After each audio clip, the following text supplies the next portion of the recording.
আমি যখন ছোটবেলায় স্কুলে পড়তাম তো আমি আসলে মনে করতাম যে সৈয়দপুর একটা জেলা।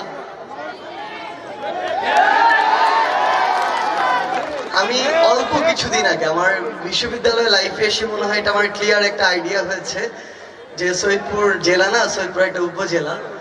বাট এটা অস্বীকার করার কোনো উপায় নেই আসলে যে নীলফামারী জেলার অন্যতম রাজধানী সৈয়দপুরকে বলা যেতে পারে। সৈয়দপুর নিয়ে আমার একটা মজার অভিজ্ঞতা আছে। আমি যখন স্কুল শেষ করি আমার ইচ্ছা ছিল রংপুর বিভাগের কোনো কলেজেই পড়ব। তো দুইটা কলেজ মাত্র ছিল আমার চয়েস লিস্টে, একটা ছিল রংপুর ক্যান্ট পাবলিক, আরেকটা ছিল সৈয়দপুর বিজ্ঞান কলেজ। তো হয়তো আমার ভাগ্যেই ছিল অন্য কলেজ, এই জন্য ঢাকায় চলে যাওয়া হয়েছিল।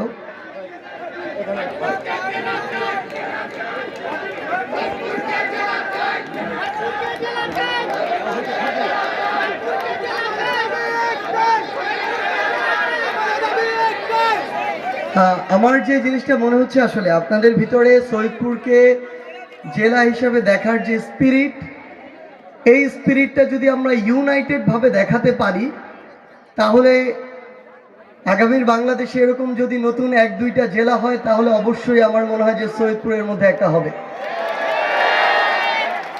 ইউনাইটেড ভাবে বলতে যে জিনিসটা ইম্পর্টেন্ট সেটা হচ্ছে পলিটিক্যালি ইউনাইটেডটা খুব বেশি গুরুত্বপূর্ণ।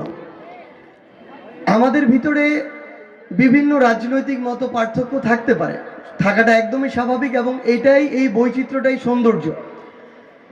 কিন্তু এটার কারণে গ্রেটার পার্সপেক্টিভে সৈয়দপুরের কোনো স্বার্থে যেন আঘাত না লাগে। যখন এমন একটা অবস্থা দাঁড়াবে যে কোনো একটা নির্দিষ্ট ব্যক্তি, কোনো একটা নির্দিষ্ট দল, কোনো একটা নির্দিষ্ট গোষ্ঠী একদিকে আর আরেক দিকে হচ্ছে সৈয়দপুরের স্বার্থ, আমরা যেন এই ছোট ছোট স্বার্থগুলোকে এক পাশে রেখে সৈয়দপুরের স্বার্থকে বড় করে দেখি।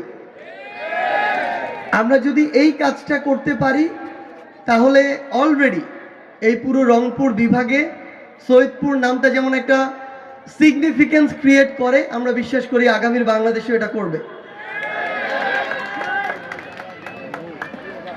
আমি আসলে অল্প কিছুদিন হয়েছে আমার সৈয়দপুরে একটু মাঝে মাঝে আসা হচ্ছে। সবচেয়ে ভালো লাগার বিষয় যেটা সেটা হচ্ছে যে এখানকার শিক্ষার যে পরিবেশ, আপনাদের সবার অংশগ্রহণ, সচেতনতা, এটা খুবই ইম্পর্টেন্ট। মানে আসলে এই পুরো একটা উপজেলার এভাবে একটা সিগনিফিকেন্ট জায়গায় যাওয়া, এটার কারণে যেই জিনিসটা দেখা যায় না সেটা হচ্ছে শিক্ষা, এবং এই শিক্ষাটারই অবদান সবচেয়ে বেশি। আমি এখানে যারা যুব সমাজের প্রতিনিধি আছেন, আমাদের গার্ডিয়ান লেভেলে যারা রয়েছেন, বিভিন্ন রাজনৈতিক নেতৃবৃন্দ, রাষ্ট্র কাঠামোর বিভিন্ন কর্মকর্তা কর্মচারী, আপনাদেরকে অনুরোধ করব সৈয়দপুরে এই যে শিক্ষার পরিবেশটা কোনো কারণে যেন এই পরিবেশটা বিঘ্নিত না হয়।